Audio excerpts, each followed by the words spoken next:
नमस्कार, news at 10 में आप सभी का बहुत स्वागत है। मैं हूं जया सिन्हा। अगले 1 घंटे में होंगी देश और दुनिया की तमाम ताजा तरीन अपडेट्स। शुरुआत करेंगे इस वक्त की सुर्खियों के साथ। प्रधानमंत्री नरेंद्र मोदी आज कोविन ग्लोबल कॉन्क्लेव में अपने विचार करेंगे साझा। भारत कोविन प्लेटफॉर्म को एक डिजिटल पब्लिक गुड के रूप में कर रहा है पेश। विभिन्न देशों के स्वास्थ्य और तकनीकी विशेषज्ञ लेंगे भाग।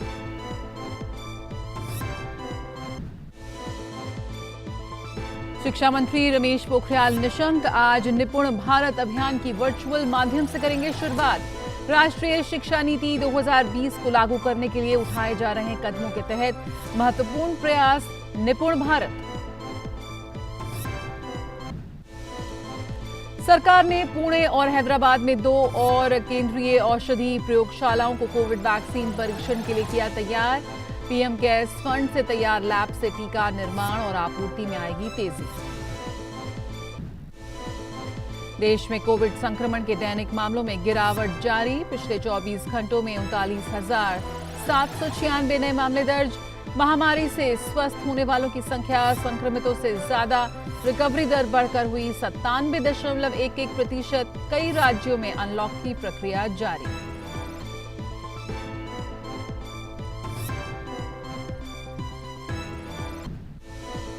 भारत में राष्ट्रव्यापी टीकाकरण अभियान तेजी से जारी। अब तक 35 करोड़ 28 लाख से अधिक को लगे कोरोना रोधी टीके।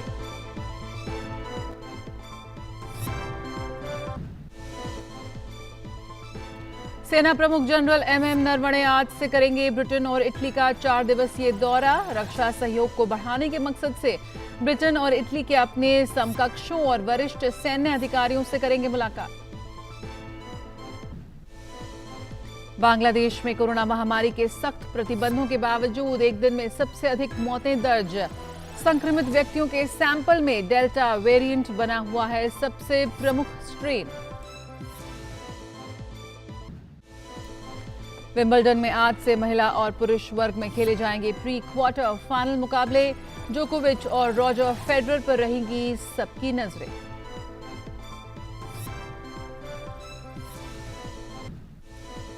कोपा अमेरिका के सेमीफाइनल मुकाबले हुए तय। पहले सेमीफाइनल में ब्राजील का पेरू से होगा मुकाबला। वहीं दूसरे सेमीफाइनल मैच में अर्जेंटीना और कोलंबिया के बीच होगी भिड़ंत। भारत के राष्ट्रव्यापी टीकाकरण अभियान में अहम भूमिका निभाने वाले कोविन प्लेटफॉर्म के अनुभव को दुनिया से साझा करने के लिए आज वर्चुअल कोविन ग्लोबल कॉन्क्लेव आयोजित किया जाएगा। प्रधानमंत्री नरेंद्र मोदी आज दोपहर 3 बजे कॉन्क्लेव में अपने विचार साझा करेंगे। इसका उद्देश्य भारत के अनुभव को अन्य देशों से साझा करना है।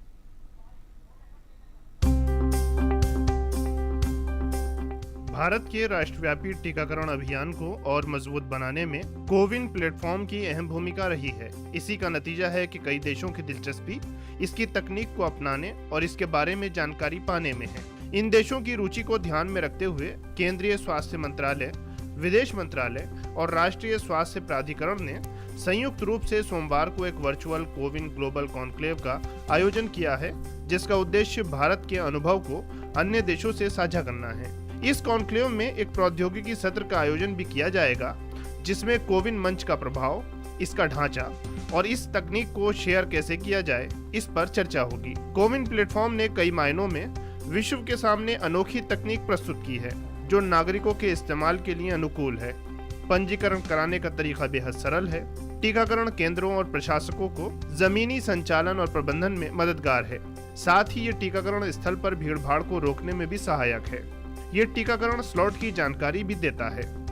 इसके अतिरिक्त टीकाकरण के समय किसी भी व्यक्ति का नाम, आयु और लिंग दर्ज किया जाता है। साथ ही वैक्सीन और टीकाकरण केंद्र की जानकारी भी दर्ज की जाती है। टीकाकरण के इन विवरणों का उपयोग भौगोलिक स्तर पर व्यापक रूप से टीकाकरण अभियान की कवरेज को सुनिश्चित करने और इसका मूल्यांकन करने के लिए किया जाता है। और भारत जैसी जनसंख्या वाले देश में इस प्लेटफॉर्म की उपयोगिता और उसके फायदे टीकाकरण के अब तक के सफर में साफ नजर आते हैं। और महामारी के इस दौर में हितधारकों के साथ प्रौद्योगिकी और बेस्ट प्रैक्टिसेस साझा करना वैश्विक प्राथमिकता बन गई है। मेघना देव की रिपोर्ट, डीडी न्यूज। और और इस वक्त हमारे साथ और जानकारी के साथ जुड़ रहे हैं सुधाकर दास। सुधाकर, हम कह सकते हैं कि दुनिया का सबसे बड़ा एक वैक्सीनेशन प्लेटफॉर्म की बात करें तो उसमें कोविन है।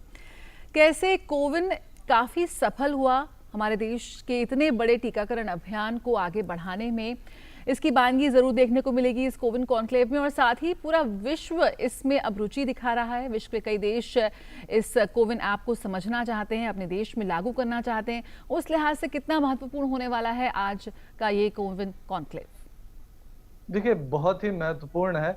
और जया, हम जानते हैं कि भारत की कोरोना के खिलाफ लड़ाई और कोरोना से जो प्रभावी मुकाबला लगातार भारत ने किया है, उसके पीछे भारत के सामर्थ्य और संकल्प और भारत का एकजुट प्रयास है। तो एक तरह से स्पष्ट इच्छा शक्ति, नेतृत्व भी उतना ही महत्वपूर्ण है। और खास तौर से अगर कोविन प्लेटफॉर्म की बात की जाए, बीते साल जब कोरोना से शुरुआती दौर में ही दुनिया प्रभावित हुई थी, उसी दौरान चाहे वैक्सीन के निर्माण को लेकर एक आह्वान जो साइंटिस्ट जगत को करने का हो, या फिर कोविन जैसे महत्वपूर्ण प्लेटफॉर्म बनाने के लिए दिशा निर्देश देने का, तो प्रधानमंत्री मोदी की इसमें बहुत बड़ी भूमिका थी। और निश्चित तौर पर उसकी वजह से हमने देखा कि भारत जो इस वक्त दुनिया में एक तरह से सूचना तकनीक के क्षेत्र में अगर खास तौर से कहा जाए तो आईटी का एक शीर्ष देश है भारत। उसने कोविन जैसे प्लेटफॉर्म को बनाया। और इस ऐसा प्लेटफॉर्म, अब जब देखिए कि एक साथ लाखों करोड़ों लोग जब रजिस्ट्रेशन करते हैं, एक साथ जब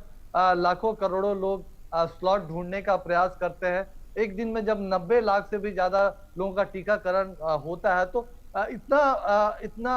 इतनी बड़ी भीड़ एक प्लेटफॉर्म उसको बर्दाश्त करे, उसको सुनियोजित तरीके से चला सके। तो निश्चित तौर पर कोविन प्लेटफॉर्म के जरिए न सिर्फ दुनिया के इस सबसे बड़े टीकाकरण अभियान को गति देने में मदद मिली है, बल्कि 35 करोड़ से भी ज्यादा लोगों को बिना किसी हिच के, और निश्चित तौर पर न सिर्फ शहरों की बात है बल्कि ग्रामीण इलाकों में भी ऑनलाइन ऑफलाइन सभी मोड में किस तरह से ये प्लेटफॉर्म काम कर सकता है, उसकी एक बानगी है। उस लिहाज से कह सकते हैं कि बेहद ही महत्वपूर्ण ये जो नजीर, ये जो उदाहरण दुनिया के सामने भारत ने पेश किया है, उसमें दुनिया के सभी देश का, बहुत सारे देश रुचि दिखा रहे हैं। 50 से भी ज्यादा देशों ने भारत को अप्रोच किया है इस प्लेटफॉर्म को लेकर। और हम जानते हैं कि पीएम मोदी का भी निर्देश मिला है इस बाबत की ये जो महत्वपूर्ण प्लेटफॉर्म बनाया गया है, इसके जरिए दुनिया के दूसरे देशों की भी मदद की जाए और एक ओपन सोर्स बनाया जाए ताकि दूसरे देश भी इसका इस्तेमाल कर सके। तो बेहद ही महत्वपूर्ण उस लिहाज से कह सकते हैं ये कॉन्क्लेव, किस तरह से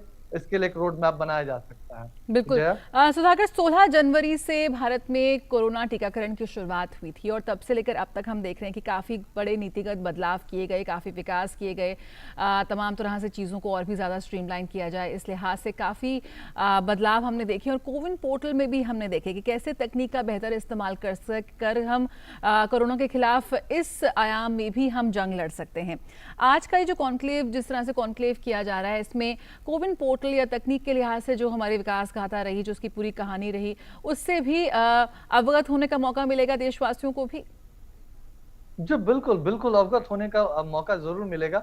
और खासतौर से आप जया इस बात को भी देखिए कि क्योंकि ये हमारा जो टीकाकरण अभियान है सुनियोजित तरीके से बेहतर प्रबंधन का भी एक उदाहरण है। पहले हेल्थ केयर वर्कर्स को, फिर फ्रंटलाइन वर्कर्स को, ये तमाम चीजें, और उसके लिए अलग अलग तरीके से पूरा प्रावधान करना। और तकनीकी तौर पर जब जब भी बदलाव की जरूरत है, जब 45 प्लस की बारी आई, जब 18 to 44 की बारी आई, आपको कोवैक्सीन लेना है, कोविशील्ड लेना है, उसकी आप 18 से 44 वर्ग में है, आपको मुफ्त वाला टीका लेना है। अब जैसे प्राइवेट अस्पतालों में भी टीकाकरण का प्रावधान है, तो आपको किसी प्राइवेट अस्पताल में टीका लेना है, तो ये तमाम लोग, सरकार के लोग इसका उपयोग कर सकते हैं। तो निजी क्षेत्र भी एक साथ उसका उपयोग कर रहा है। और हुआ इससे मुमकिन हुआ है कि कितने लोग एक डोज ले चुके हैं, किन इलाकों में ले चुके हैं, वो सब ग्राफ के जरिए वो एक समझ सकते हैं कि कहाँ टीकाकरण की रफ्तार सही चल रही है, कहाँ धीमी चल रही है, किन जिलों में फोकस करने की जरूरत है।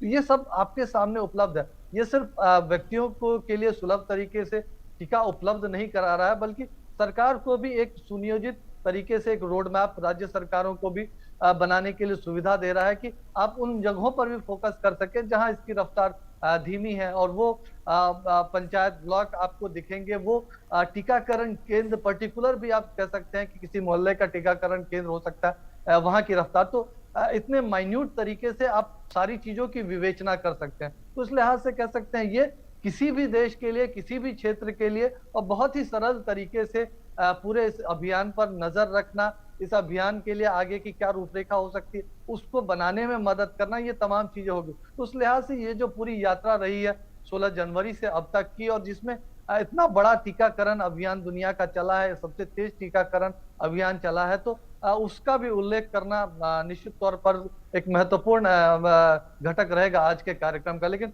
प्रधानमंत्री मोदी क्या दिशा निर्देश देते हैं, क्योंकि भारत ने इस महामारी के सामने ये एक दुनिया के सामने आह्वान किया था कि इससे मिलजुल कर मुकाबला करना, उसमें भारत अपना योगदान निभाने के लिए तैयार है। हमने देखा कि महामारी के जो बुरे दौर में भी 150 से ज्यादा देशों को दवाई देने की बात हो, वैक्सीन के जरिए मदद पहुंचाने की बात हो, या 50 से भी ज्यादा देशों को सीधे तौर पर कोविन प्लेटफॉर्म के जरिए मदद करने की बात हो, तो भारत ने एक बड़ी जिम्मेदारी निभाई है दुनिया को इस महामारी के चुनौती से पार दिलाने में, महामारी से निकालने में। बिल्कुल सुधाकर, यहाँ पे एक बड़ा उदाहरण यहाँ पर पेश भारत कर रहा है कि किस तरह से तकनीक का आदान प्रदान किया जा सकता है, क्योंकि लगातार हम देख रहे हैं जितने भी वैश्विक विचार मंच रहे, अगर हम बात करें क्वाड की या फिर बात करें G7 की, तमाम जगहों पर ये बात हुई कैसे विश्व से अगर हमें कोरोना हटाना है तो सबको मिलकर काम करना होगा, खासकर उन देशों की मदद करनी होगी जो इससे लड़ने में, उस लेवल पर लड़ने में अक्षम है।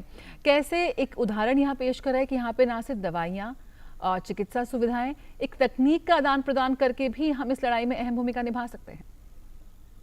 बिल्कुल बिल्कुल, और देखिए तकनीक का कितना अहम रोल रहा है जया।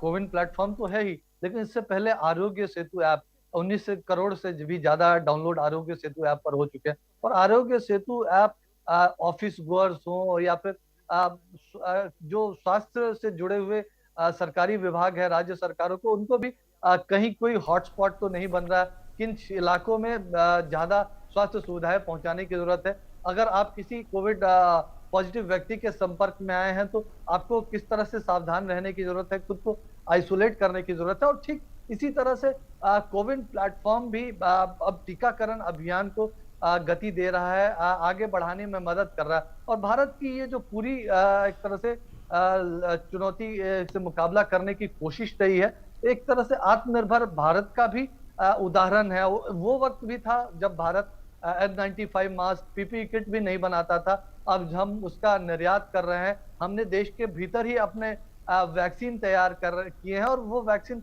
हम दे रहे हैं। भारत में हम जानते हैं कि दुनिया की करीब 17-18% आबादी है, 130 करोड़ से ज्यादा लोगों तक स्वास्थ्य सुविधाएं पहुंचाने की बात हो तो उसमें तकनीक का इस्तेमाल बहुत जरूरत है। प्रधानमंत्री इस बात को बार बार कहते रहे हैं, और ये तकनीक किस कदर मददगार साबित हो रही है हम जानते हैं। और सरकार के पास एक एक व्यक्ति का लेखा जोखा है कि किन लोगों ने टीका लिया है, किन लोगों तक टीका पहुंचाने की जरूरत है, और उसके जरिए उन तमाम लोगों तक, एक एक व्यक्ति तक सरकार पहुंचने की कोशिश कर रही है। और इसके जरिए सिर्फ टीका पहुंचाने की बात नहीं है, कहीं अगर टीकों की उपलब्धता लगातार बनाए रखने की जरूरत है, जो पूरा चेन मैनेजमेंट है, लॉजिस्टिक मैनेजमेंट है, वो तमाम चीजें भी की जा रही है। तो उस लिहाज से कह सकते हैं बहुत महत्वपूर्ण, और दुनिया के तमाम देशों को एक बड़ी मदद इसके जरिए, भारत के जरिए मिलने वाली है। बिल्कुल, तो कोविन एक बड़ी सफल ऐप साबित हुई है, और कोविन ग्लोबल कॉन्क्लेव के जरिए आज पूरे विश्व के साथ अपनी इस तकनीक को, अपनी समझ को साझा करने जा रहा है भारत। बहुत बहुत शुक्रिया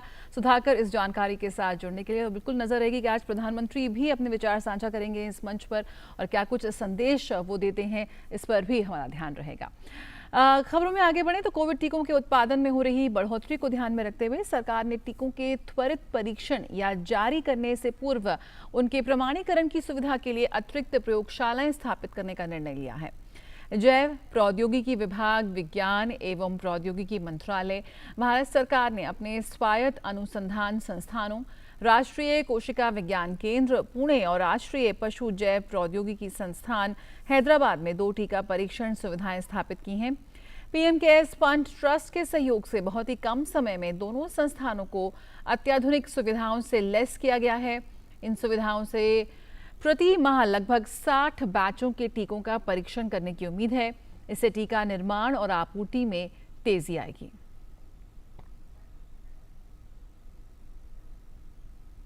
और देश में कोरोना की रफ्तार लगातार कम हो रही है। पिछले 24 घंटे में 39,796 दैनिक नए मामले दर्ज किए गए हैं।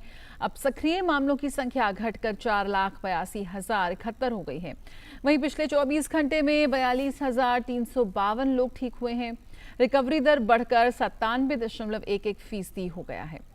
देश में साप्ताहिक पॉजिटिविटी रेट 2.40% हो गई है, तो वहीं दैनिक पॉजिटिविटी रेट 2.61% है।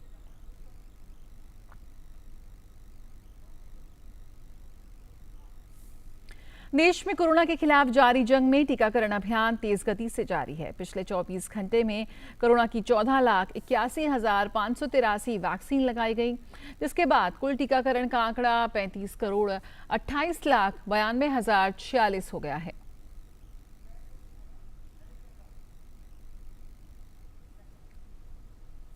भारतीय चिकित्सा अनुसंधान परिषद के अनुसार भारत में कल कोरोना के लिए 15,22,504 सैंपल टेस्ट किए गए।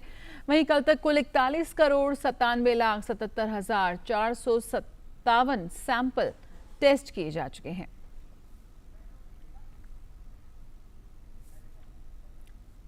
खबर उत्तर प्रदेश से, जहां अनलॉक के तहत देश के कई हिस्सों में कोविड प्रतिबंधों में ढील देने का सिलसिला जारी है। कई राज्यों में आज से कुछ और सेवाएं शुरू करने की अनुमति दी गई है। बात करें उत्तर प्रदेश की, तो उत्तर प्रदेश सरकार की नई गाइडलाइन के मुताबिक राज्य में मल्टीप्लेक्स सिनेमाघर 50% क्षमता के साथ खोले जाएंगे। मास्क, सैनिटाइजेशन, थर्मल स्कैनिंग जैसे कोविड नियमों का पालन कर दर्शकों को सिनेमा हॉल में प्रवेश दिया जाएगा। कर्नाटक सरकार की ओर से जारी नए दिशा निर्देशों के अनुसार आज से मॉल्स, शॉपिंग कॉम्प्लेक्सेस और धार्मिक स्थलों को खोलने की इजाजत मिल गई है। इसके मद्देनजर साफ सफाई से लेकर बाकी सभी तैयारियां चल रही हैं। बेंगलुरु के गरुड़ मॉल के सीईओ के मुताबिक मॉल में काम करने वाले ज्यादातर कर्मचारियों का टीकाकरण हो चुका है। और दिल्ली सरकार ने शहर में आज से बिना दर्शकों के स्टेडियम और खेल परिसर खोलने की अनुमति दी है। दिल्ली आपदा प्रबंधन प्राधिकरण ने एक आदेश में कहा है कि स्टेडियम और खेल परिसरों को खोलने में कोविड मानकों का कड़ाई से पालन किया जाना चाहिए। बैंक्वेट हॉल, मैरिज हॉल और होटल में 50 अतिथियों के साथ विवाह समारोह किया जा सकेगा।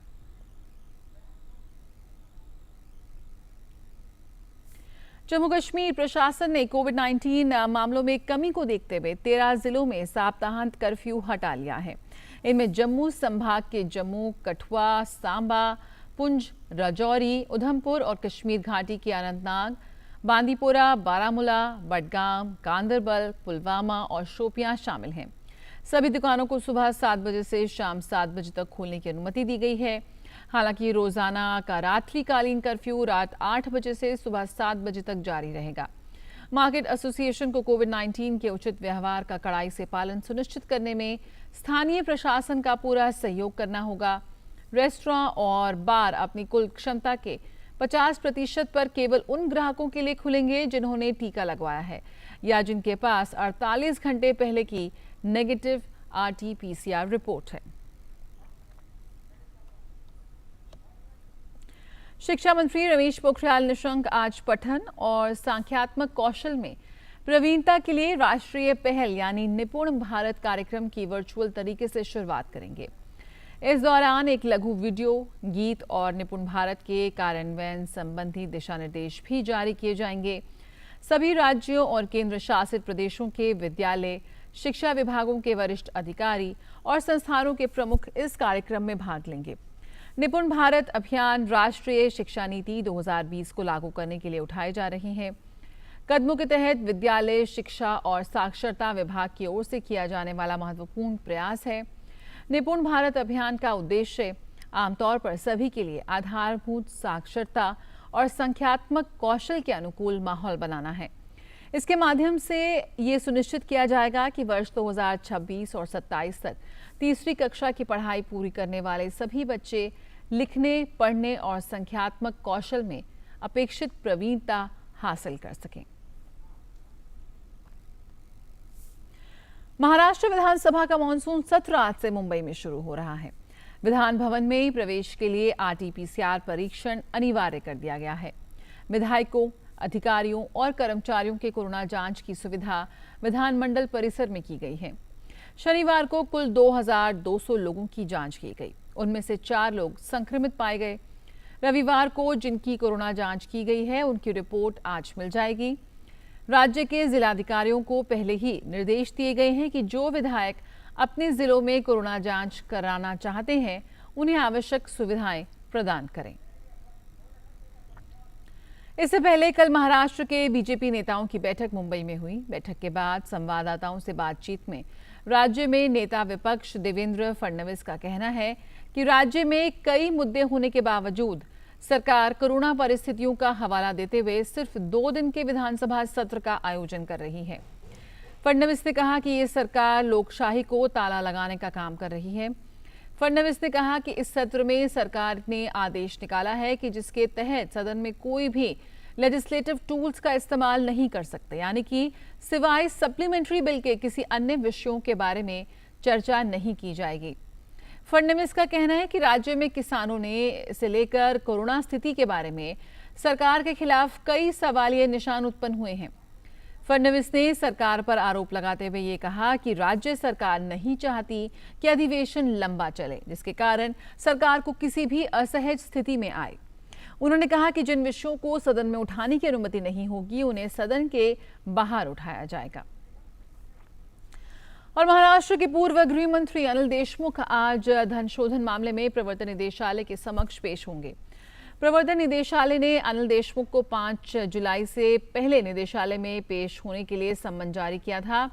प्रवर्तन निदेशालय का देशमुख को ये तीसरा सम्मन है।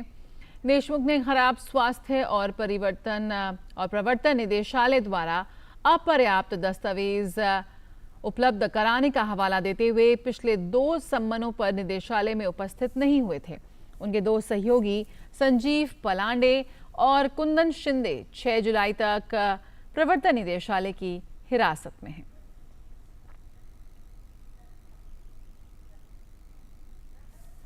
सेना प्रमुख जनरल एमएम नरवणे आज से ब्रिटेन और इटली के 4 दिवसीय दौरे पर होंगे।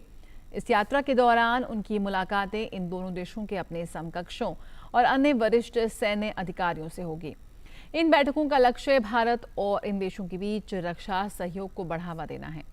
सेना प्रमुख आज और कल ब्रिटेन की यात्रा पर रहेंगे, जहां उनकी मुलाकात वहां के रक्षा सचिव, चीफ ऑफ डिफेंस स्टाफ और सेना प्रमुख से होगी। जनरल एमएम नरवणे कई सैन्य संस्थानों का निरीक्षण भी करेंगे। इटली के 2 दिवसीय दौरे के दौरान सेना प्रमुख इतालवी चीफ ऑफ डिफेंस स्टाफ और सेना प्रमुख के साथ बैठक करेंगे।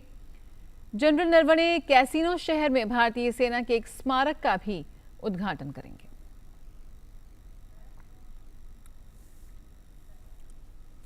लोक जनशक्ति पार्टी के संस्थापक और नेता रामविलास पासवान की आज जयंती है। इस मौके पर प्रधानमंत्री नरेंद्र मोदी ने ट्वीट कर रामविलास पासवान को श्रद्धांजलि दी। पीएम ने ट्वीट करते हुए कहा कि आज मेरे मित्र स्वर्गीय रामविलास पासवान जी की जयंती है। मैं उनकी कमी महसूस करता हूं। वे भारत के सबसे अनुभवी सांसदों और राजनेताओं में से एक थे। जनसेवा और दलितों को सशक्त बनाने के लिए उनके योगदान को हमेशा याद किया जाएगा। और खबर जयपुर से, जहां पर जोधपुर जयपुर हाईवे पर रविवार देर रात हुए एक भीषण सड़क हादसे में 6 युवकों की मौत हो गई, जबकि एक युवक गंभीर रूप से घायल हो गया। सभी मृतक अजमेर जिले के ब्यावर के निवासी थे। ब्यावर की तरफ जा रही बुलेरो ने डांगियावास के समीप ओवरटेक के प्रयास में सामने से आ रहे ट्रेलर से वो जा टकराई। 3 युवकों की घटनास्थल पर ही मौत हो गई, जबकि 2 युवकों की देर रात अस्पताल ले जाते समय और एक अन्य युवक की आज तड़के इलाज के दौरान मृत्यु हो गई। और आइए अब देखते हैं हमारा विशेष सेगमेंट डीडी प्रीमियर्स।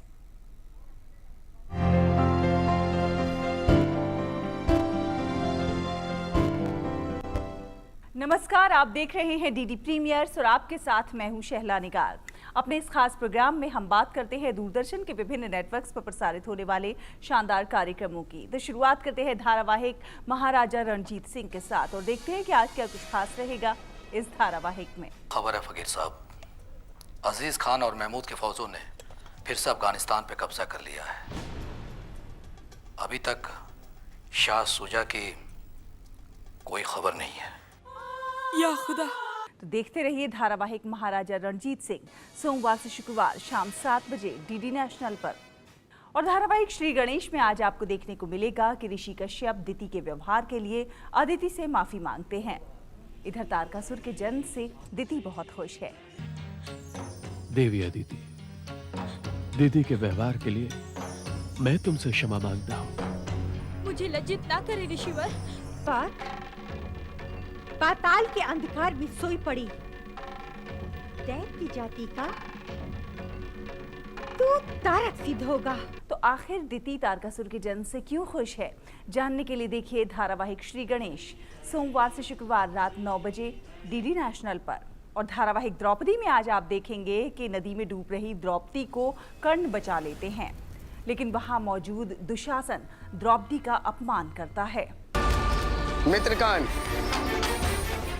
तुम्हारी सासू मां कुंती के धर्म पुत्र हैं, अतः इनसे विवाह करना कोई अधर्म नहीं होगा।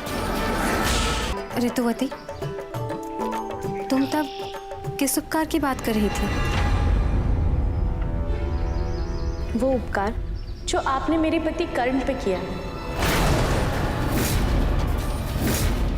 द्रौपदी और ऋतुवती की मुलाकात के क्या होंगे परिणाम, जानने के लिए देखिए धारावाहिक द्रौपदी सोमवार से शुक्रवार रात 8 बजे डीडी नेशनल पर। और अब बात धारावाहिक क्योंकि जीना इसी का नाम है कि इस धारावाहिक में आज आपको देखने को मिलेगा कि अम्मा जी कमला से कहती हैं कि वो उसकी शादी के लिए लड़का ढूंढेंगी। इधर कजरी नर्स बहन जी से कहती है कि उसके माता पिता उसे लेकर बहुत ज्यादा परेशान हैं और वो ऐसा होते नहीं देख सकती। भाई एक काम तो मेरे जिम्मे और बढ़ गया। कौन सा काम? तेरे लिए एक अच्छा लड़का ढूंढने का काम। माँ बापू हमेशा परेशान रहते हैं, वो हमेशा मुझे देख देख के रोते रहते हैं, वो खुद को कोसते हैं। तो अब आगे क्या होगा, जानने के लिए देखिए धारावाहिक क्योंकि जीना इसी का नाम है सोमवार से शुक्रवार सुबह 11:30 बजे डीडी नेशनल पर। तो दूरदर्शन के विभिन्न नेटवर्क्स पर प्रसारित किए जाने वाले इन शानदार कार्यक्रमों का आप उठाते रहिए आनंद। हमें दीजिए अनुमति। नमस्कार।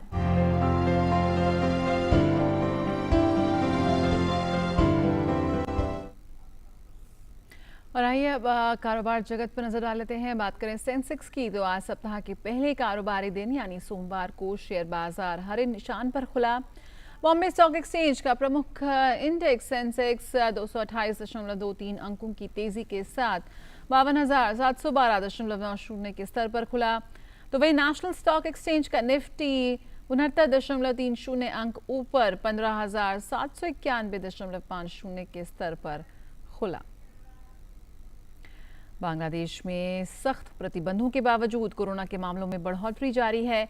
पिछले 24 घंटे में कोविड-19 से रिकॉर्ड 153 लोगों की मौत हुई है, जिसके बाद कुल मृतकों की संख्या बढ़कर 15,065 हो गई है।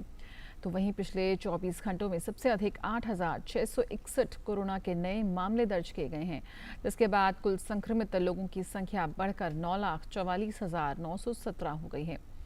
स्वास्थ्य विभाग ने आगाह किया है कि उच्च संक्रमण दर से चिकित्सकीय ऑक्सीजन की कमी हो सकती है। बांग्लादेश में डेल्टा वेरिएंट की वजह से कोरोना के मामलों में इजाफा हो रहा है।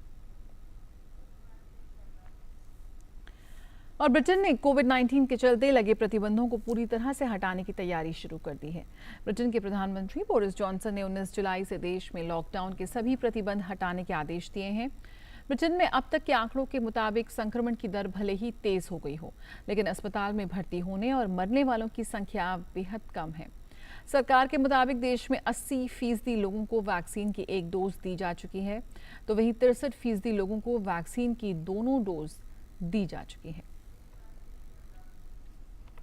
फ्रांस के स्वास्थ्य मंत्री ओलिवियर वेरान ने नागरिकों से ज्यादा संख्या में कोविड टीका लगवाने की अपील की है। उन्होंने फ्रांस में इस माह के अंत तक डेल्टा वेरिएंट की वजह से कोविड-19 की चौथी लहर के आने के प्रति लोगों को आगाह किया। उन्होंने कहा कि पिछले 5 दिनों में संक्रमण दर में कोई कमी नहीं आई है। यह अधिक संक्रामक डेल्टा वेरिएंट की वजह से दोबारा से बढ़ रहा है। उन्होंने बताया कि फ्रांस को अपने टीकाकरण अभियान में तेजी लानी होगी। फ्रांस समय के खिलाफ दौड़ लगा रहा है। फिलीपींस के दक्षिणी प्रांत में सैन्य कर्मियों को ले जाते समय वायुसेना के एक विमान की दुर्घटनाग्रस्त हो जाने के कारण मरने वालों की संख्या बढ़कर 47 हो गई है। इस विमान में सवार सैनिकों को आतंकवादियों से लड़ने की जिम्मेदारी सौंपी गई थी। ये देश की वायुसेना के इतिहास में सबसे भीषण हादसा है। सैन्य अधिकारियों ने बताया कि 49 सैनिकों को बचा लिया गया है, जबकि वे गंभीर रूप से घायल हैं। ये विमान सुलू प्रांत में जोलो हवाई अड्डे के बाहर दोपहर को नारियल के खेत में हादसे का शिकार हुआ। सेना ने बताया कि विमान में 3 पायलट और चालक दल के 5 सदस्यों समेत 96 लोग सवार थे। अधिकारियों ने बताया कि घायलों का सुलू या नजदीकी जोमबुआंगा शहर के अस्पतालों में इलाज किया जा रहा है। राहत और बचाव कर्मी घटनास्थल पर मौजूद हैं। पोप फ्रांसिस की रोम के अस्पताल में रविवार को आंत की सर्जरी हुई है।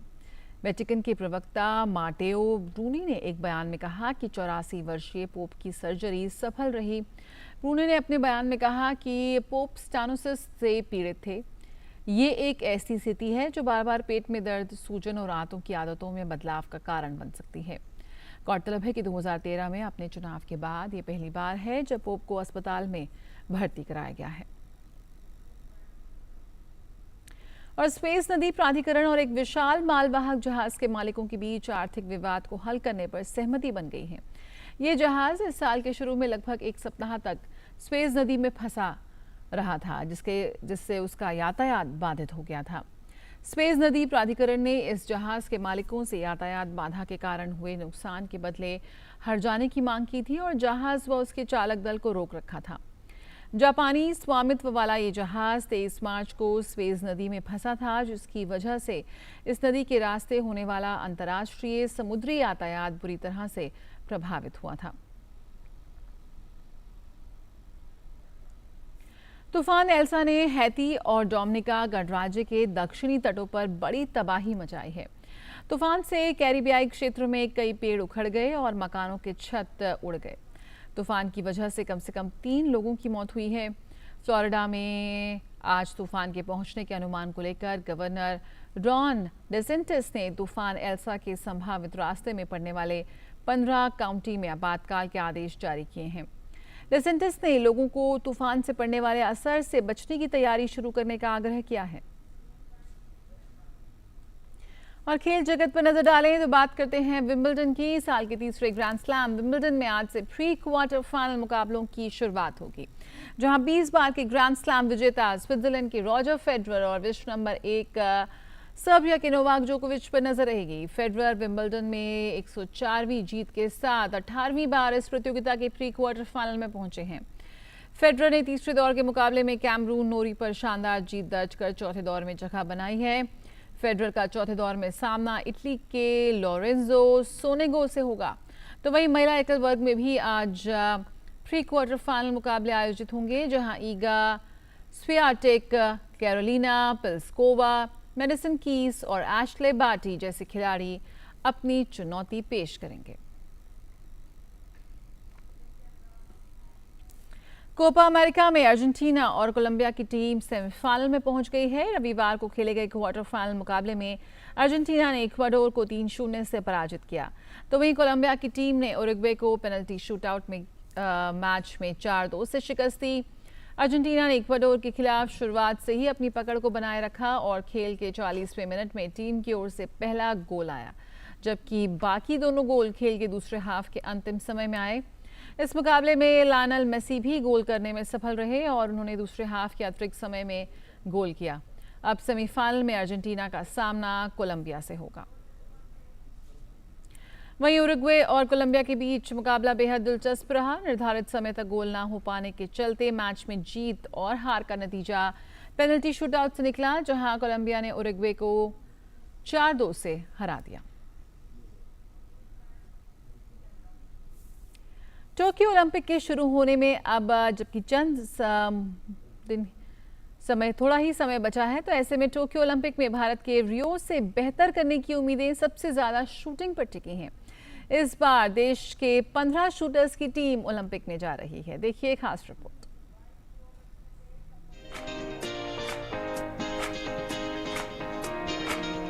टोक्यो ओलंपिक की उल्टी गिनती शुरू हो चुकी है। और इसके शुरू होने के साथ ही नजर अब भारत पर भी टिक गई है, क्योंकि इस बार भारतीय एथलीटों से उम्मीदें पहले से भी ज्यादा रहने वाली है।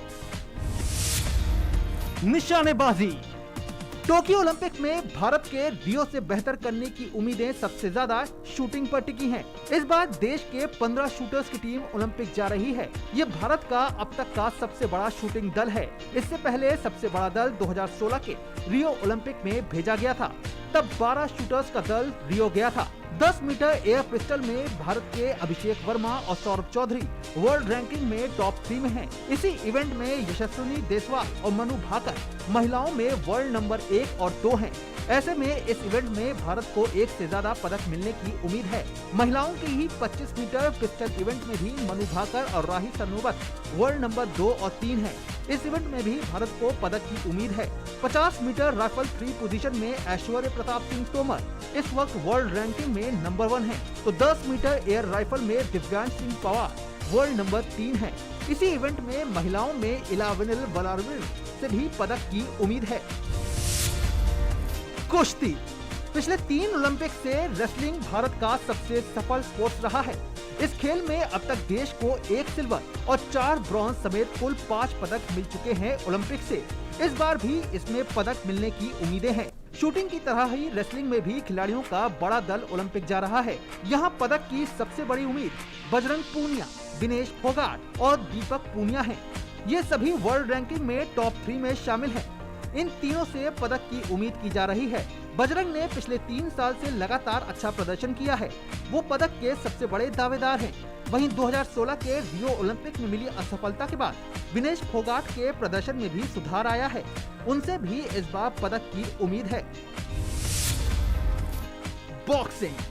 शूटिंग और रेसलिंग के साथ बॉक्सिंग में भी भारत को 1 से ज्यादा मेडल मिलने की उम्मीद है। शूटिंग और रेसलिंग की तरह बॉक्सिंग में भी अब तक का सबसे बड़ा भारतीय दल ओलंपिक जा रहा है। इस बार 9 भारतीय मुक्केबाज पोडियम फिनिश के लिए उतरेंगे। इनमें से अमित पंघाल, मैरी कॉम और पूजा रानी पदक के सबसे बड़े दावेदार हैं। शूटिंग, रेसलिंग और बॉक्सिंग में जहां भारत को 1 से ज्यादा मेडल मिलने की उम्मीद है, वहीं एथलेटिक्स, बैडमिंटन और हॉकी में भी मेडल आ सकते हैं। एथलेटिक्स में नीरज चोपड़ा, बैडमिंटन में पीवी सिंधु से पदक की उम्मीद है। हॉकी में भारतीय पुरुष टीम ने जिस तरह से पिछले 3 साल में प्रदर्शन किया है, उससे एक बार फिर से ओलंपिक मेडल मिलने की उम्मीद की जा सकती है। वेट लिफ्टिंग में मीराबाई चानू देश को इस ओलंपिक में पहला पदक दिला सकती हैं। Sports desk, DD news.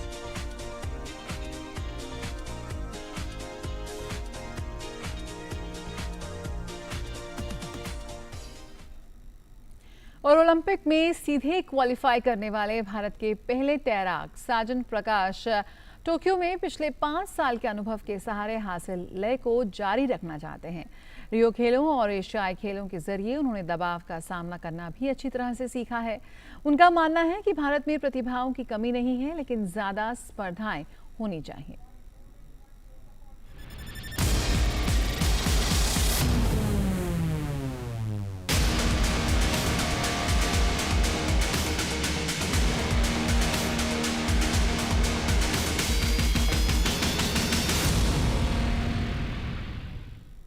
Learned a lot through over the period of training through the strategy of swimming the 200 fly race. I think it's all about that experience which I went to the first Olympics and then the Asian Games, and the training with other coaches and working on many other aspects of this race. And I think I've gained a lot of knowledge about 200 fly, and I think I will put everything together to swim at this Olympics, and maybe even more after that.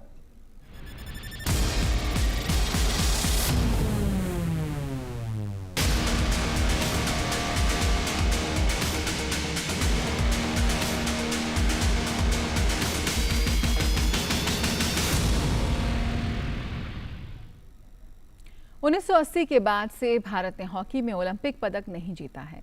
इस साल Japan की राजधानी Tokyo में Olympic खेलों का आयोजन होना है और हमेशा की तरह उम्मीदें की जा रही हैं कि भारतीय टीम ओलंपिक में पदक के सूखे को खत्म करेगी। खिलाड़ी पूरी तरह से तैयार हैं और कप्तान मनप्रीत को उम्मीद है कि टीम उम्मीद के अनुरूप टोक्यो में प्रदर्शन करेगी। टोक्यो ओलंपिक शुरू होने में अब महज कुछ ही दिन शेष रह गए हैं और भारतीय टीम से बहुत उम्मीदें हैं टोक्यो ओलंपिक में। टीम ने अच्छी तैयारी की है और हमारे साथ भारतीय हॉकी टीम के राष्ट्रीय कप्तान मनप्रीत सिंह जुड़ गए हैं। आइए उनसे बात करते हैं। मनप्रीत, एक कप्तान के तौर पर कितनी बड़ी जिम्मेदारी है आपके ऊपर? खिलाड़ियों का, जो सीनियर खिलाड़ी हैं खासकर, उनका किस तरह से आपको सहयोग मिल रहा है? क्योंकि पिछले प्रदर्शन पर नज़र डालें भारतीय हॉकी टीम के आपकी कप्तानी में, तो टीम ने बहुत अच्छा परफॉर्म किया है। तो किस तरह से देख रहे हैं टोक्यो ओलंपिक को? हॉकी एक टीम गेम है, तो इसमें सभी का कंट्रीब्यूशन होना बहुत ज़्यादा ज़रूरी है। तो जैसे कि मैं अभी खेल चुका हूँ, बट मेरे साथ में काफ़ी और सीनियर प्लेयर्स भी हैं जो मेरे साथ ही सेम भूमिका अभी तक निभाते आ रहे हैं। जैसे कि PR शेरीजेश है, बरिंदर लाकड़ा है और हरमनप्रीत है और रुपिंदर पाल है। तो ये काफ़ी एक्सपीरियंस प्लेयर हैं जो हमेशा मेरे साथ, मेरे कंधे से कंधा मिला के चलते आ रहे हैं अभी तक। और कभी भी कई बार होता है, कई बार मैं भी अच्छा नहीं खेलता हूँ, तो ये हमेशा मेरे बैकअप मुझे मोटिवेट करते हैं कि हाँ कि अच्छा, क्योंकि तू अच्छा प्लेयर, तो ग्राउंड में तेरी हमें ज़रूरत है। तो हमेशा बैकअप करके पूरा मोटिवेट करते हैं ग्राउंड के ऊपर। तो मुझे लगता है कि इस बार ओलंपिक्स में काफी अच्छा प्रदर्शन रहेगा, क्योंकि ये काफी एक्सपीरियंस प्लेयर और यंग प्लेयर सभी दोनों का मिक्सअप है। तो अभी तक जो देखा जाए तो टीम ने जो लास्ट ईयर से अभी तक जो परफॉर्म किया है, काफी अच्छा किया। हम लोगों ने लास्ट ईयर स्टार्टिंग में काफी अच्छी टीमों को बीट किया। मनप्रीत, ये कोविड का दौर है और इस वक्त अपने आप को फिट रखना एक बहुत बड़ी चुनौती है। तो किस तरह की तैयारी आप लोगों की चल रही है और किस तरह से आप अपने आप को फिट रख रहे हैं? क्योंकि ओलंपिक में फिटनेस एक बहुत बड़ी चुनौती होगी भारतीय टीम के लिए, क्योंकि वहाँ पर जो टॉप टीमें हैं उनके खिलाफ टोक्यो में खेलना होगा। तो किस तरह से अपने आप को मोटिवेट और फिट रख रहे हैं आप लोग? हम लोग इस बार बेंगलोर में ट्रेनिंग करते आ रहे हैं, तो टीम का जो ट्रेनिंग का भी चल रहा है, बहुत काफी अच्छा चल रहा है। हम लोग काफी हार्ड वर्क कर रहे हैं, पूरी टीम हार्ड वर्क कर रही है, क्योंकि सभी को पता है कि वहाँ पे टोक्यो में जो गर्मी है वो ज्यादा रहेगी अभी से। तो वहाँ पे जो हमारे कई मैचेस हैं वो भी दोपहर में हैं, तो इसीलिए हम लोग जो ट्रेनिंग यहाँ पे कर रहे हैं वो दोपहर में कर रहे हैं कि हम लोग जो वो हीट है उसके यूज टू हो सके। जब हम लोग टोक्यो में जाएं वहाँ पे हमें ज्यादा प्रॉब्लम ना आए। और स्पेशली हम लोग फिटनेस के ऊपर काफी ध्यान दे रहे हैं, क्योंकि वहाँ पे टोक्यो में फिटनेस जो है वो काफी इंपॉर्टेंट रोल प्ले करेगी। मनप्रीत, टोक्यो में वर्ल्ड की टॉप टीमें खेलेंगी, जैसे कि ब्राज़ील, अर्जेंटीना, जर्मनी और स्पेन, ऑस्ट्रेलिया जैसी टीमें वहाँ पर होंगी। तो इन खिलाड़ियों के खिलाफ किस तरह से रणनीति होगी? क्या कुछ चुनौतियाँ आपके सामने हैं इन खिलाड़ियों के खिलाफ खेलने में? हम लोग इस बार यही सोच रहे हैं कि किसी भी टीम को अंडर एस्टिमेट नहीं करेंगे, क्योंकि वहाँ पे कोई भी टीम अगर आ रही है वो इजी नहीं रहेगी, आपको कोई इजी मैच जीतने नहीं देगा। तो इसीलिए किसी भी टीम के साथ मैच आता है वहाँ पे तो पूरा 100% दें और पूरा थ्रू आउट जाएं और उनके पूरा रीड करके जाएं, उनके ऊपर कैसे, उनका प्लस पॉइंट क्या है, वीक पॉइंट क्या है, कहाँ से हम लोग उनको हर्ट कर सकते हैं। तो ये चीजें हम लोग पूरा काम करके जाएंगे। तो मेरा ये मानना है कि हमें किसी भी टीम को अंडर एस्टिमेट नहीं करनी चाहिए और किसी के साथ मैच है पूरा 100% है और जीतने के लिए जाए। जो चीजें हमारे हाथ में नहीं है उनके बारे में हमें सोचना नहीं चाहिए।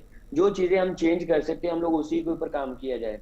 तो हम लोगों ने यही था कि काफी हमारी इंटरनेशनल मैचेस कैंसिल हुए थे रिसेंटली, तो हम लोगों ने यही था कि हाँ कि हमें ओलंपिक से पहले शायद कोई इंटरनेशनल मैच ना मिले, बट हमें यही कैम में पूरा हार्डवर्क करना है कि जो कमियां हैं वो उसी में ढूंढ के हमें उसके ऊपर काम करके उसको अच्छा करके कि जब हम ओलंपिक्स में जाएं तो हमारी जो वीक पॉइंट्स वो ज्यादा कम हो, ज्यादा ना हो, हम लोग ओपोनेंट्स को ज्यादा अपॉर्चुनिटी ना दे के हमारे ऊपर गोल करने का वो गोल कर सकें। हमारे साथ वाइस कैप्टन हरमनप्रीत भी जुड़ गए हैं। हरमनप्रीत, स्वागत है आपका डीडी न्यूज़ में। आप एक ड्रैग फ्लिकर हैं और टर्फ हॉकी में ड्रैग फ्लिकर की बहुत बड़ी भूमिका होती है और पेनल्टी कॉर्नर को गोल में तब्दील करने के पेनल्टी कॉर्नर को गोल में तब्दील करना भी एक कला है। तो किस तरह से आप तैयार कर रहे हैं खुद को? Yes sir, actually big tournament है, ओलंपिक है, उसके लिए वाइस कैप्टन ऐसे जा रहे हैं एंड ऑफ कोर्स ये टीम गेम है, तो आई थिंक सभी एक साथ में जो हमारा मेन फोकस है कि अपने सारी टीम को साथ में लीड करना है एंड वहाँ पे रिस्पॉन्सिबिलिटीज होंगी जो उसको अच्छे से निभाना है and as a drag flicker and as a defender मैं बोलूँगा कि काफ़ी मेन रोल रहेगा हमारा और कोशिश यही करेंगे कि अपना बेस्ट करेंगे सर। एक्साइटमेंट सर बहुत है क्योंकि काफी लॉन्ग टाइम से प्रैक्टिस चल रही है सर, क्योंकि 1.5 ईयर हो गया, काफी कुछ वर्क हुआ है डायरेक्टिंग पे एंड डेली हम अपना रूटीन में प्रैक्टिस हो रही है, अलग अलग वेरिएशंस एंड काफी वेरिएशन बोल सकते हैं, जैसे आप पेनल्टी कॉर्नर में अपना आप कैसे आप फर्स्ट रशर को आप बीट करोगे एंड कैसे आप गोलकीपर को बीट करोगे, ओपोनेंट्स को रीडिंग एंड मीटिंग्स में कंटिन्यूसली चल रहा है सर। चलिए वीरेंद्र से भी बात कर लेते हैं। वीरेंद्र लाकड़ा वॉइस कैप्टन तो है ही, साथ ही डिफेंस की भूमिका में रहेंगे टोक्यो ओलंपिक में। वीरेंद्र, किस तरह से देखते हैं इस टोक्यो ओलंपिक में भारतीय टीम के प्रदर्शन पर, क्योंकि वहां पर जो भी खिलाड़ी पार्टिसिपेट करेंगे उनके खिलाफ इतना आसान नहीं होगा मैच में जीत हासिल करना, तो आप अपनी भूमिका को किस तरह से देखते हैं और खिलाड़ियों का किस तरह से कॉम्बिनेशन है, क्योंकि हमने देखा है कि टीम जो चुनी गई है टोक्यो ओलंपिक के लिए उसमें मिक्स खिलाड़ी हैं, युवा खिलाड़ी तो है ही, साथ ही अनुभवी खिलाड़ी भी हैं। टीम कॉम्बिनेशन बहुत ही अच्छा है सर, पिछले 1-1.5 साल से अच्छा चल रहा है टीम का कॉम्बिनेशन और पहले से काफी ज्यादा इम्प्रूवमेंट हुआ है पेनल्टी कॉर्नर को लेके। जैसे हम लोग के पास है हरपाल सिंह, हरमनप्रीत सिंह, अमित रोहिदास, तो इन्होंने काफी अपना टेक्निक इम्प्रूव किया है और आपने देखा होगा कई सारे टूर्नामेंट में हम अभी पेनल्टी कॉर्नर के जरिए हम लोग गोल स्कोर कर रहे हैं। चलिए, बहुत बहुत शुक्रिया मनप्रीत, हरमनप्रीत और वीरेंद्र, आप तीनों का हमसे बात करने के लिए। हम उम्मीद करेंगे कि टोक्यो ओलंपिक में भारतीय टीम अच्छा परफॉर्म करेगी और देश के लिए मेडल लेने में कामयाब होगी। आपका बहुत बहुत शुक्रिया, ऑल द बेस्ट। बिल्कुल, हम सभी लोगों की, पूरे देश की दुआएं भारतीय टीम के साथ हैं। अमेरिका में भारतीय राजदूत तरनजीत संधू ने डीडी न्यूज़ के साथ खास बातचीत में बताया कि राष्ट्रपति जो बाइडेन की सरकार के पहले 100 दिनों में भारत और अमेरिका के बीच उच्च स्तरीय बातचीत की इंगित करती है कि द्विपक्षीय संबंध और अधिक सुदृढ़ हो रहे हैं। उनका ये बयान इस साल के अंत तक होने वाले क्वाड की शिखर बैठक से पहले आया है, जिसमें प्रधानमंत्री नरेंद्र मोदी, अमेरिकी राष्ट्रपति जो बाइडेन सहित ऑस्ट्रेलिया और जापान के शीर्ष नेतृत्व के साथ शिखर वार्ता करेंगे। तरनजीत संधू का साक्षात्कार आप शाम 8 बजे डीडी इंडिया चैनल पर देख सकते हैं। एम्बेसडर संधू, आप भारत और अमेरिका के रिश्तों को कैसे देखते हैं? प्रधानमंत्री नरेंद्र मोदी और अमेरिका के राष्ट्रपति जो बाइडेन के बीच फोन पे कई बार बातचीत हुई है, वीडियो कॉन्फ्रेंस भी कई बार हुए हैं, तो द्विपक्षीय संबंधों के बारे में आप क्या बताना चाहेंगे? भारत यूएस रिलेशनशिप जो है ये एक स्टडी अपवर्ड पाथ पे है। नाउ जो पहले 100 दिन हैं बाइडेन एडमिनिस्ट्रेशन की, अगर हम इनको देखें तो इसमें आपको बहुत क्लियरली दिखेगा कि काफी हाई लेवल इंटरैक्शंस हुई हैं। प्रेसिडेंट बाइडेन ने 3 बारी प्रधानमंत्री मोदी जी से बात करी है। वाइस प्रेसिडेंट हैरिस ने भी प्रधानमंत्री जी को इस महीने टेलीफोन पे बात करी थी। उसके बाद 2 इंपॉर्टेंट समिट्स जो यहाँ हुई हैं, वार्ड और क्लाइमेट चेंज की, जिनके सब्सटैंटिव आउटकम्स हैं, दोनों में हमारे प्रधानमंत्री जी को बहुत इज्जत दी गई। हमारे विदेश मंत्री पिछले महीने यहाँ आए और जितने उनके इंटरलोक्यूटर्स हैं उनको मिले। यहाँ के अमेरिका के रक्षा सचिव ऑस्टिन, जनरल ऑस्टिन और स्पेशल एनवॉय केरी, ये दोनों भारत आए। हमारे डिफरेंट मंत्री, फाइनेंस, कॉमर्स, एनर्जी, हेल्थ, इन्होंने अपने यूएस काउंटर पार्ट्स के साथ बातचीत करी। हमारे नेशनल सिक्योरिटी एडवाइजर इनके नेशनल सिक्योरिटी एडवाइजर के साथ रेगुलरली बात करते रहते हैं। ये हमारा जो रिलेशनशिप है ये 5 मुद्दों पे बहुत क्लियरली खड़ा हुआ है। आपने ये देखा है कोविड का, जो रिसेंटली कोविड का दोबारा से अटैक इंडिया में हुआ, उस टाइम पे राष्ट्रपति बाइडेन ने प्रधानमंत्री को फोन किया और सॉलिडारिटी इंडिया के साथ एक्सप्रेस करी। एंड उसके बाद 7 plane loads 100 billion covid essential medical supplies India को पहुंची। यूएस कांग्रेस में भी हमें बाईपार्टिजान सपोर्ट मिली। प्राइवेट सेक्टर से different companies 350 million assistance, different medical items उन्होंने हमारे भाइयों को सप्लाई किया। एंड इस मौके पे 5 एरियाज जो मैंने आपको बताए हैं, हेल्थ केयर और pharma, IT, digital space, energy sector, education और जो नॉलेज पार्टनरशिप है, और फाइनली हमारा डिफेंस और स्ट्रैटेजिक रिलेशनशिप है इंडो पैसिफिक पे और क्वाड पे। सो इन सब को मिला के हमारी फाउंडेशन दोनों की रिलेशनशिप की एक सॉलिड और मजबूत है। अमेरिका के संसद का और वहां के जनप्रतिनिधियों का भारत के प्रति किस तरह का सपोर्ट आप देखते हैं, खास तौर पे अमेरिका में पिछले साल हुए चुनाव के पश्चात? यूएस कांग्रेस एक बहुत इंपॉर्टेंट इंस्टीट्यूशन है अमेरिका में, और हमारी अप्रोच उनके साथ बड़ी क्लियर और फोकस रही है, एक मेथोडिकल आउटरीच रही है। ये जो आपने बाइडेन एडमिनिस्ट्रेशन का टाइम बताया है, इसमें मैं आपको ये बताना चाहता हूं कि जो हमारे रिजल्ट्स हैं वो बड़े इनकरेजिंग हैं।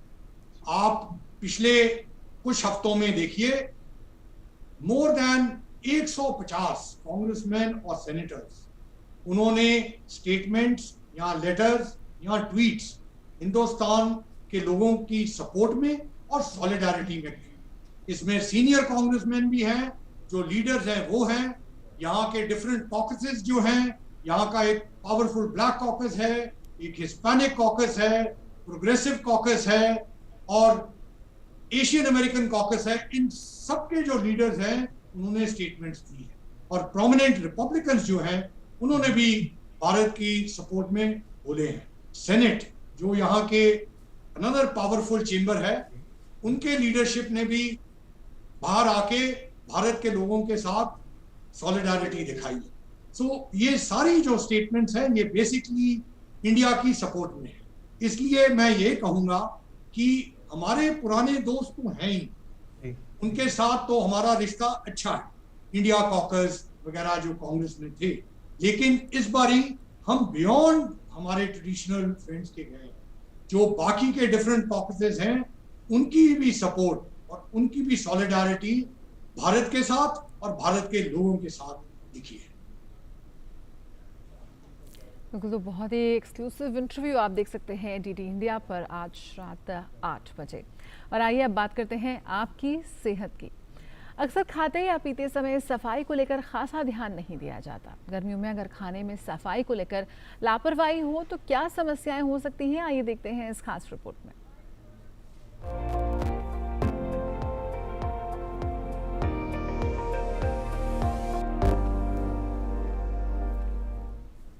दूषित भोजन का सेवन फूड पॉइजनिंग की समस्या का कारण बन सकता है। क्या होते हैं इस समस्या के लक्षण और कैसे फूड पॉइजनिंग की समस्या से बचाव किया जा सकता है, समझते हैं डॉक्टर सिद्धार्थ श्रीवास्तव से। डॉक्टर श्रीवास्तव, आपका स्वागत है। Thank you. यदि कोई व्यक्ति दूषित भोजन का सेवन कर ले तो किस तरह से समस्या उत्पन्न हो सकती है? फूड पॉइजनिंग का मतलब है खराब भोजन खाने की वजह से उल्टी, दस्त, बुखार, तेज पेट दर्द का होना। यह विषाणुओं की वजह से होता है। विषाणु बैक्टीरिया, वायरस या पैरासाइट हो सकते हैं। ये विषाणु खाने तक कैसे पहुंचते हैं? जबकि साफ सफाई का ध्यान ना रखा जाए। जो खाना बना रहा है उसने ढंग से हाथ नहीं धुला, आप खाना खाने से पहले हाथ धुलना भूल गए, या शौच के बाद आपने साबुन से हाथ नहीं धुला। सब्जी और फलों को अच्छी प्रकार से नहीं धोया गया हो। यदि किसी व्यक्ति को फूड पॉइजनिंग हो जाए तो ऐसी स्थिति में क्या किया जाना चाहिए? फूड पॉइजनिंग अगर किसी को हो जाती है तो उसका इलाज करने के लिए शरीर में जो पानी की कमी है उसको दूर करना है। अगर पानी पीने में दिक्कत हो रही है तो आपको भर्ती करना पड़ सकता है। खूब सारा पानी पिए, कम मात्रा में बहुत सी बार खाना खाने की कोशिश करें। आपको डॉक्टर की सलाह की ज़रूरत पड़ सकती है अगर दस्त बहुत ज़्यादा हो, बुखार हो या डिहाइड्रेशन के लक्षण आने लगे। आप गर्भवती महिला हैं, आपकी उम्र 70 साल से ज़्यादा या 10 वर्ष से कम है।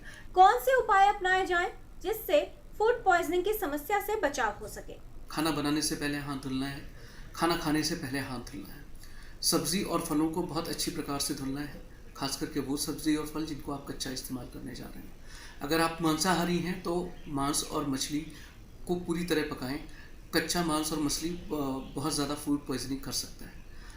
अंडा अगर आप बना रहे हैं तो उसका जो पीला वाला भाग है उसका सख्त होने तक उसको पकाएं। तो आप भी भोजन बनाते समय, भोजन परोसते समय और भोजन खाते समय स्वच्छता पर विशेष ध्यान दें जिससे फूड पॉइजनिंग की समस्या से बचाव किया जा सके। किरण भारद्वाज, डीडी न्यूज। तो रखें साफ सफाई और अपने स्वास्थ्य का खास ख्याल, और याद रहे कि कोरोना के खिलाफ आपके दो ही कवच हैं, आपका मास्क और वैक्सीन। यानी कि अगर आपने अभी तक अपना टीकाकरण नहीं करवाया है तो ज़रूर जल्द से जल्द वैक्सीन लें। इसी के साथ न्यूज़ 10 में फिलहाल इतना ही। मुझे दीजिए इजाज़त। नमस्कार।